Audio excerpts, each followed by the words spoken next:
नमस्कार दोस्तों। देखिए, आप सभी सुनिश्चित रूप से किसी न किसी परीक्षा के लिए या एक जीवन की दौड़ के लिए एक प्रतियोगी के रूप में हैं और हर कोई अपने आप को किसी न किसी प्रकार की उस प्रतिस्पर्धा में ले जाकर खड़ा करता है, जिस प्रतिस्पर्धा में जीत करके वह अपने जीवन के एक मुकाम को हासिल करता है। दोस्तों, इसी को लेकर के आज हम यहाँ पर थोड़ी चर्चा करेंगे। दरअसल सफलता वो नहीं होती जो दुनिया हमारे लिए तय करती है, या दुनिया की नज़र में हम क्या होने चाहिए वो कभी सफलता नहीं होती है। सच्ची सफलता वो होती है जो हम खुद के लिए तय करते हैं। यानी हमने अपने लिए खुद के लिए अगर कुछ तय किया है, खुद के लिए कोई लक्ष्य बना करके उस लक्ष्य को प्राप्त करने का प्रयास किया है और उस लक्ष्य तक हम पहुंच पा रहे हैं, तो सच्ची सफलता वही होती है। इसलिए सबसे पहले नंबर पर तो आपको ये ध्यान रखना है कि हमें अपने आप को एक सफल प्रतियोगी बनाने के लिए ये ज़रूरत है, ये सोचने की ज़रूरत है कि मैंने मेरे लिए क्या लक्ष्य बनाया है और क्या उस लक्ष्य के पास मैं पहुंच रहा हूँ। ये उसको जानना बहुत ज़रूरी है, क्योंकि असली सफलता जो होती है दोस्तों, वो दुनिया को दिखाने के लिए नहीं होती है। हम सोचें कि हमारी सफलता को दुनिया देखें, बिल्कुल नहीं। असली सफलता वो होती है जो व्यक्ति खुद को बेहतर बनाने के लिए प्राप्त करता है, या खुद के बेहतर होने के लिए जिस सफलता को ग्रहण करता है।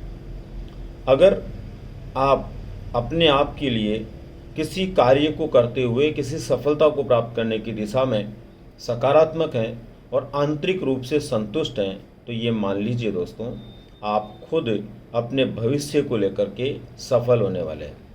हमेशा ध्यान रखने वाली बात है कि जब कोई व्यक्ति वर्तमान में अपने आप से संतुष्ट होता है तो उसका भविष्य सकारात्मक होता है और निश्चित रूप से ऐसा व्यक्ति सफल व्यक्तित्व होता है। इसलिए वर्तमान से संतुष्ट रहिए।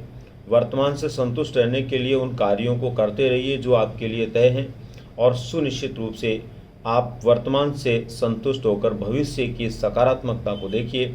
आप सच्चे सफल व्यक्तित्व होंगे। दोस्तों, यहाँ पर हमें 3 बातें ध्यान में रखनी है जो हमारे सफल व्यक्तित्व का निर्माण करती है और जो हमें हर हाल में सफल बनाती है।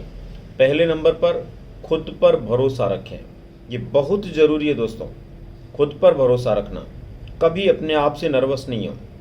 ईश्वर ने जो कुछ हमें दिया है, चाहे वो मस्तिष्क दिया है, बौद्धिक क्षमताएं हमें दी है, सोच क्षमताएं हमें दी है, शरीर हमें दिया है, उससे पूर्ण संतुष्ट रहिए और इन सब पर ही भरोसा करिए और सोचिए जो कुछ ईश्वर ने मुझे दिया है मैं उसी के बल पर अपने आप को एक सफल व्यक्तित्व के रूप में स्थापित करूंगा। दूसरे नंबर पर, डर से कभी मत डरिए। डर जो होता है ना, वो हमारे जीवन में केवल और केवल हमारे मार्ग से विचलित करने के लिए आता है।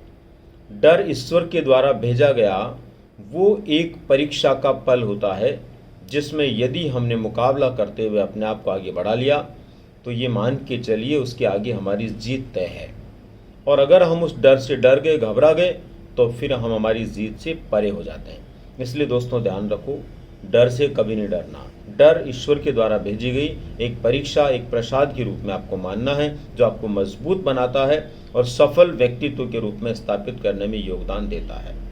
और तीसरी महत्वपूर्ण बात है दोस्तों, जिंदगी में अपने प्रयासों को निरंतर रखिए। निरंतर प्रयास करते रहिए। कोई न कोई प्रयास ऐसा जरूर होगा जो आपको 100% एक सफल व्यक्ति के रूप में स्थापित करेगा। और जो आपने खुद के लिए लक्ष्य तय किया है, अपनी सफलता का मुकाम खुद ने तय किया है, अपनी सफलता के लिए जिस केंद्र को आपने खुद ने माना है, निर्धारित किया है, वो आपको ज़रूर मिलेगा। तो उम्मीद करता हूँ दोस्तों, ये 3 बातें आप हमेशा याद रखेंगे। खुद पर भरोसा रखेंगे, डर से कभी नहीं डरेंगे और निरंतर अपने आप को किसी न किसी प्रयास में लगाए रखेंगे, तो आप जरूर एक सफल प्रतियोगी बनेंगे। तो यही है ज़रूरत दोस्तों आपके लिए एक सफल प्रतियोगी बनने की। मिलते हैं दोस्तों फिर किसी नई जानकारी के साथ में। धन्यवाद।